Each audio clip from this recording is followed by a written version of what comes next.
इस रात में ना ज़्यादा सर्दी होती है ना ज़्यादा गर्मी होती है और ये रात आईने की तरह साफ शफाफ होती है।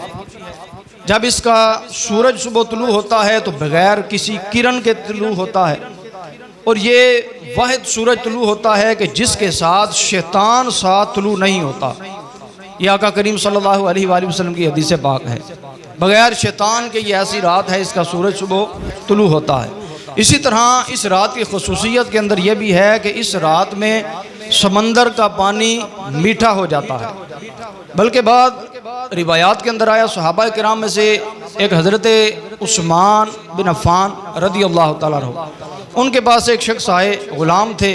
उन्होंने अर्ज़ की, या हज़रत ए सहाबी रसूल, मुझे एक बात समझ नहीं आती, रमज़ान के अंदर पूरे साल के अंदर, चूँकि वो काम करते थे कश्तियों का, समंदर के अंदर होते थे, उन्होंने कहा मुझे समझ नहीं आती, हर साल रमज़ान मुबारक की एक रात ऐसी आती है जिसमें समंदर का पानी मीठा हो जाता है। तो आगे दे हज़रत उस्मान रज़ी अल्लाह तआला अन्हु ने फरमाया कि बेशक वो जो रात है वो रात शब कदर की रात है, लैलतुल कदर की रात है। अब जब भी वो रात आए तो तेरा काम है मुझे बता देना, खुद भी इस रात के अंदर इबादत करना, और हमें जब पता चल जाएगा तो हम भी दिल खोल कर इस रात में इबादत करेंगे अल्लाह की। तो ये निशानियाँ मुख्तसर बताई गई हैं कि इस रात में ये मामलात होते हैं। इसके अलावा और भी निशानियाँ बताई गई हैं कि इसके अंदर शर नाजिल नहीं होता, कोई मुसीबत नहीं दी जाती किसी को, कोई परेशानी नहीं दी जाती। बल्कि इस रात में खसूसियत यह भी है कि कोई जादूगर अगर जादू करता है तो उसका जादू भी बेअसर हो जाता है, उसका जादू असर नहीं करता, उसका जादू चलता नहीं किसी के ऊपर। इस रात की खसूसियत यह भी है। तो इसलिए इस रात की और भी खसूसियात होंगी, लेकिन मैंने ये जो चंद आपके सामने अर्ज़ की है। और दूसरी बात आपके सामने ये भी रखना चाहता हूँ, बहुत जो बुजुर्गान दीन हैं सहाबा किराम में से भी हज़रत इब्ने उमर रदी अल्लाह तआला अन्हु, जो कि हज़रत उमर फ़ारूक रदी अल्लाह तआला अन्हु के साहिबजादे हैं, उनका भी अकीदा यही है, वो भी इस तरफ गए हैं। इसी तरह तफसीर कुर्तबी वाली भी इसी तरफ गए हैं। इसी तरह हज़रत शेख अब्दुल कादिर जिलानी गौसे पाक रहमतुल्लाहि तआला अलैह, वो भी इसी तरफ गए हैं कि ये जो लैलतुल कद्र की रात है ये 27वीं की शब में रात ये होती है। उसका ये दलील क्या देते हैं, वो जो दलील ये देते हैं कि लैलतुल कद्र, ये आप कुरान पाक की सूरत मुबारक को जब पढ़ेंगे तो ये लफ्ज़ 3 मरतबा इस सूरत मुबारक के अंदर लिखा हुआ है। तो इस लैलतुल कद्र के अंदर 9 हरूफ आते हैं। तो जब ये 3 मरतबा आया तो अब वो फरमाते हैं, हज़रत शेख अब्दुल हक मुहद्दिस देलवी भी यही फरमा रहे हैं, हज़रत गौसे पाक भी यही फरमा रहे हैं, हज़रत इब्ने उमर भी यही फरमा रहे हैं कि अगर इन 9 को 3 के ऊपर ज़रब दिया जाए तो हासिल ज़रब 27 आता है, जिसकी बिना पर पता चलता है कि ये जो रात है इसका इशारा खुद रब ने कुरान की सूरत के अंदर बयान करके बता दिया है कि ये जो 27 का हासिल ज़रब आ रहा है, इसका मतलब ये है कि इस रात को हमने 27वीं शब के अंदर छुपा कर रख दिया है। तो इसलिए 27वीं शब भी करीब आ रही है। तो अब इस जहन के अंदर या इन बुजुर्गान दीन के अकवाल के ऊपर अमल करते हुए अगर हम इस रात में अल्लाह ताला की इबादत करेंगे तो हो सकता है यही रात ये जो आ रही है 27वीं रात, इस रात में ही ये लैलतुल कद्र की रात हमें अल्लाह ताला नसीब फरमा दे। ये अल्लाह ताला के करम है, जिसको चाहे नसीब फरमा दे, जिसे चाहे इसमें जलवे देखने नसीब हो जाएं, जिसे चाहे इसमें सरकार अलैहिस्सलाम की ज़ियारत नसीब फरमा दे, जिसे चाहे दुआएं कबूल फरमा ले, और जिसको चाहे अल्लाह ताला इस रात में बख्श कर अपनी जन्नत के अंदर घर अता फरमा दे। यह उसके करम है। अब इसके अंदर मैं एक और आपके सामने बात अर्ज़ करना चाहता हूँ। ये जो मैंने आपके सामने चीज़ें रखी हैं बुजुर्गान दीन औलियाए किराम के, ये जो मैंने अक़वाल आपके सामने रखे हैं, बाद लोग ये बात करते हैं कि औलियाए किराम की बात आप सामने लेकर आ रहे हैं, वो क्या बात हुई? आप बात करें हुजूर अकरम सल्लल्लाहु अलैहि वसल्लम की, वो आपने बात कर दी, बस बात ख़त्म हो गई। ये औलियाए किराम नहीं होने चाहिए, इनकी बात सामने नहीं रखनी चाहिए। याद रखिए, सबसे पहली बात ये है कि ये जो लैलतुल कद्र की रात अल्लाह ताला ने हमें अता फरमाई है, ये असल में हमें अल्लाह ताला ने औलियाए किराम के ही सदके अता फरमाई है। तो अब जब हमें जिनके सदके में ये रातें मिली हैं, ये रात मिली है, तो हमें उन औलियाए किराम का जिक्र क्यों नहीं करना चाहिए। अब पूछने वाला पूछता है जनाब ये कैसे, आपने कहाँ से ये बात ले ली। अब तफसीर कुर्तबी के अंदर ये वाक़या पूरे का पूरा लिखा हुआ है। क्या लिखा हुआ है कि एक मरतबा एक वली कामिल का जिक्र मेरे नबी मुकर्रम सल्लल्लाहु अलैहि वसल्लम फरमा रहे हैं। उनकी उम्रें लंबी थी, तवील उम्रें थी, उनका जिक्र फरमा रहे हैं कि वो इबादत करते थे तो फलां करते थे, तो नेकियां करते थे, हज़ारों साल इबादत करते थे। अब सहाबा किराम हाजिर खिदमत हैं। अब जब सहाबा किराम ने सुना तो अर्ज़ करते हैं या रसूल अल्लाह, वो कितने खुश नसीब हैं, वो हज़ारों साल इबादत करते हैं, वो सैकड़ों साल इबादत करते हैं, लेकिन हमें अल्लाह ताला ने इतनी उम्रें लंबी दराज नहीं दी हैं, हम ये इबादत कैसे कर सकते हैं, हम हज़ारों साल इबादत कैसे करेंगे। अब जब ये बात सहाबा किराम ने अर्ज़ की तो मेरे मुस्तफ़ा करीम के दिले नाज़रीन पर बड़ा गम महसूस हुआ कि ऐ बारी ताला, तू वाकई पिछली उम्मतों को तूने बड़ी बड़ी लंबी उम्रें अता फरमाई थी, वो दिल खोल कर तेरी इबादत कर सकते थे। सोने रब्बा मेरी उम्मत की उम्रें बड़ी छोड़ी हैं, वो इबादत नहीं कर सकते, तो अब हम क्या करेंगे, मेरे उम्मती क्या करेंगे। अब मेरे मुस्तफ़ा करीम को फिर मेरा अल्लाह कभी गमगीन तो नहीं ना देख सकता।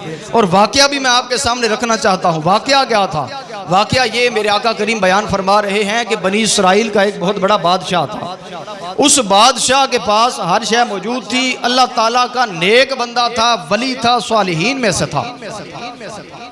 अब उस वक्त के नबी को, बनी इसराइल के नबी को अल्लाह तबारक व तआला ने फरमाया कि इस बंदा खुदा से जाकर पूछिए इसे किसी चीज़ की हाजत है। अल्लाह ताला के उस नबी ने जाकर उस बादशाह से पूछा, है बादशाह सलामत, तुझे किसी शय की हाजत है। अब उसने कहा जनाब मुझे हाजत ये है कि अल्लाह ताला मुझे जान भी मुझे अता फरमाए, मुझे माल भी अता फरमाए, मुझे औलाद भी अता फरमाए। अब मेरे अल्लाह तबारक व तआला को ये बात पसंद आई, मेरे अल्लाह ने उसकी दुआ को कबूल फरमा लिया। जैसे ही मेरे अल्लाह ताला ने दुआ को कबूल फरमाया, अब जनाब मोहतरम मेरे मुस्तफ़ा करीम इरशाद फरमा रहे हैं, तफसीर कुर्तबी वालों ने बयान फरमाया, उस बादशाह को अल्लाह ताला ने जान भी अता फरमाई, सेहत भी अता फरमाई, माल भी अता फरमाया। उस बादशाह को 1000 बेटा भी अता फरमाया। 1000 बेटा जब उसे अता फरमाया, अब उसका काम क्या, रोजाना हर महीने को एक बेटा जब जवान होता उसे माल देकर, एक लश्कर जरार देकर अल्लाह ताला की राह के अंदर जिहाद के लिए भेज देता। उसका एक बेटा जब सारा माल लेकर जिहाद फी सबीलिल्लाह के लिए अपना लश्कर भी लेकर काफिरों के साथ जंग लड़ता, 1 महीने तक जंग लड़ के वो अल्लाह की राह में शहीद हो जाता। इतने के अंदर दूसरा बेटा भी इसी तरह चला जाता, तीसरा भी चला जाता, चौथा भी चला जाता।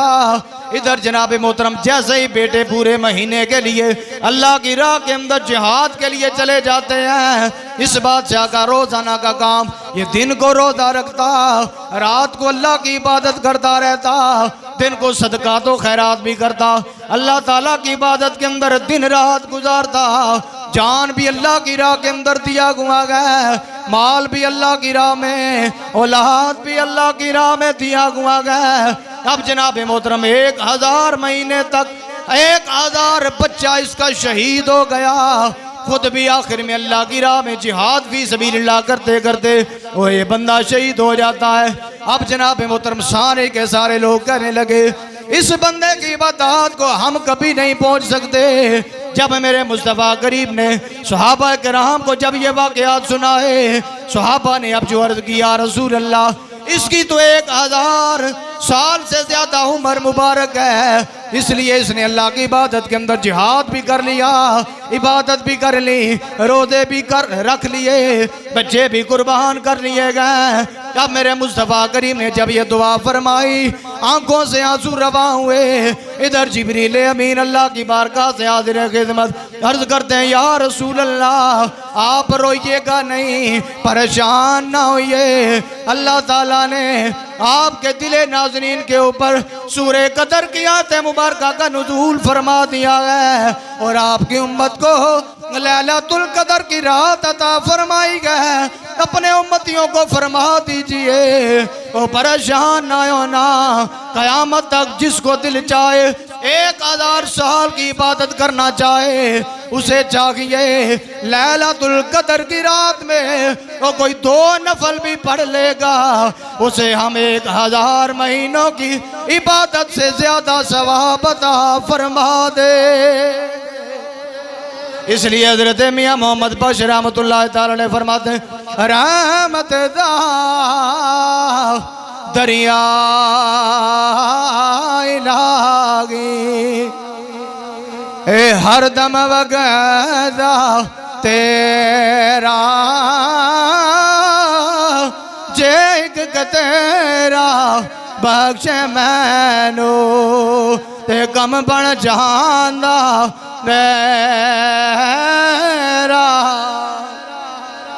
ते एक और शहर पिया की कहंदा मेरे मुस्तफा करीम दी शान नाज़नीन दे उत्ते के पिया फरमांदा है के फरमांदा जनाब मोजे तूफान से लोगों को किनारा मिल गया कोई तौर पर मूसा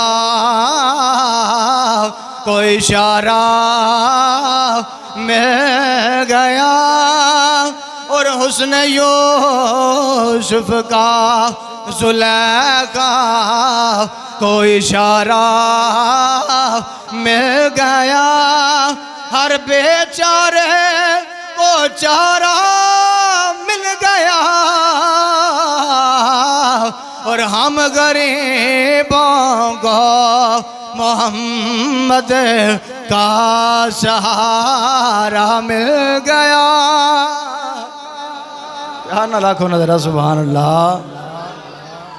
हम गरीबों को मोहम्मद का सहारा मिल गया।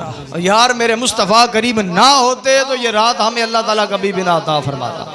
उस वली का जिक्र ना छिड़ता तो ये रात हमें कभी ना मिलती। और हम इसलिए वलियों का बार बार जिक्र करते हैं कि इन वलियों के सदके अल्लाह ताला ने हमें ये लैलतुल कदर की रात अता फरमाई। लेकिन आज कहा जाता है कि शबे कदर तो आप मना लें लेकिन मुस्तफ़ा करीम के रबीउल अव्वल 12 रबीउल अव्वल की रात ना मनाओ, इसके अंदर इबादत ना करो, खड़े होकर दुरूदो सलाम ना पढ़ो। तो 12 रबीउल अव्वल क्या है? कभी सहाबा ने मनाई है क्या? किसी वली ने मनाई है क्या? नबी ने खुद मनाई है? वो मैं कहना चाहता हूँ लैलतुल कद्र जिक्र वली का चिड़ा तो जब अल्लाह ने अता फरमाई इसको कोई मनाए 1000 साल की इबादत का सवाब पाए और वली के सदके जो रात मिले उसमें इबादत पर 1000 साल की इबादत का सवाब जब मिल सकता है तो जो जिस मोहम्मद के सदके अल्लाह ने हर शय अता फरमाई जब उसकी रात आए जब उसको कोई मनाएगा मेरा अल्लाह उसे क्या क्या अता फरमा सकता है। मेरा अल्लाह करीम है। लेकिन ये मानने की बातें हैं, कोई मानने वाला हो तो अल्लाह ताला की बारगाह के अंदर माने तो उसे क्या क्या अल्लाह अता फरमा।